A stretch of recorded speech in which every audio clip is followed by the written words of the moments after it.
The City of Fremantle Council has proposed 2 new policies that could potentially have a big effect on the residents of Fremantle.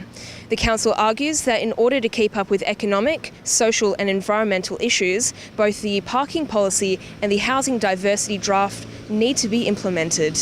What we're trying to do is get the balance right between what residents need and then also in terms of people coming into Fremantle and North Fremantle as well, where we have a lot of demand, especially around the cat bus route, train stations and those kinds of things. So it's about getting that balance right between the amenity of residents and the needs of commuters and people visiting Fremantle. Well, from reading the policy and from what I understand from the policy, it will actually limit people in even the outer suburbs of Whitegum Valley, Hilton, to 2 to 4 hours of parking in front of their properties, which is pretty strange for a place where there's no real heavy demand for parking.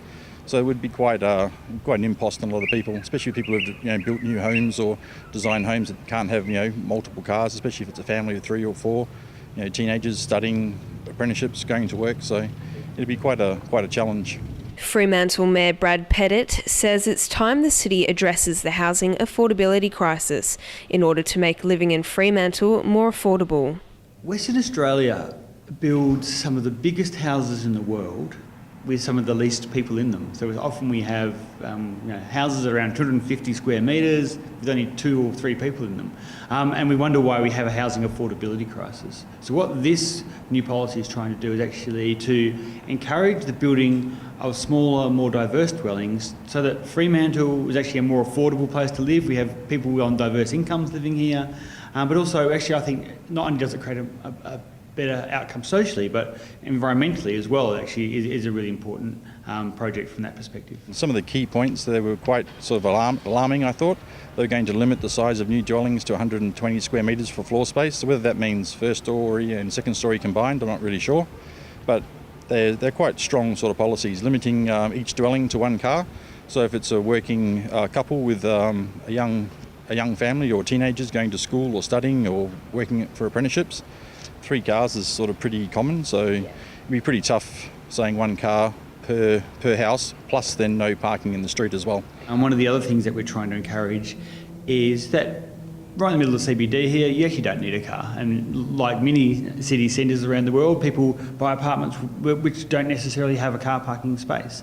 So what we're trying to say then, we're trying to encourage that because it actually forces, again, the price of housing down. A parking bay can cost up to $50,000. But then we're saying that if you do buy one of those apartments in the CBD, you of course don't get a parking permit. So you have to either go and hire a space in one of the multi-storey car parks or just not have a car. So that's a big change because in the past we've always given CBD residents a parking permit so they can park. But as we get many, we're actually looking at quadrupling the amount of people who live in the middle of Fremantle.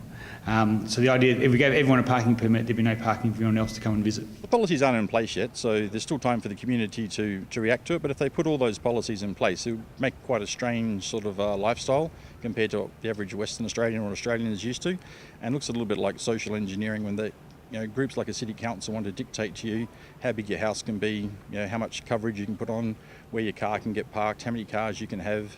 It's new territory, that's for sure.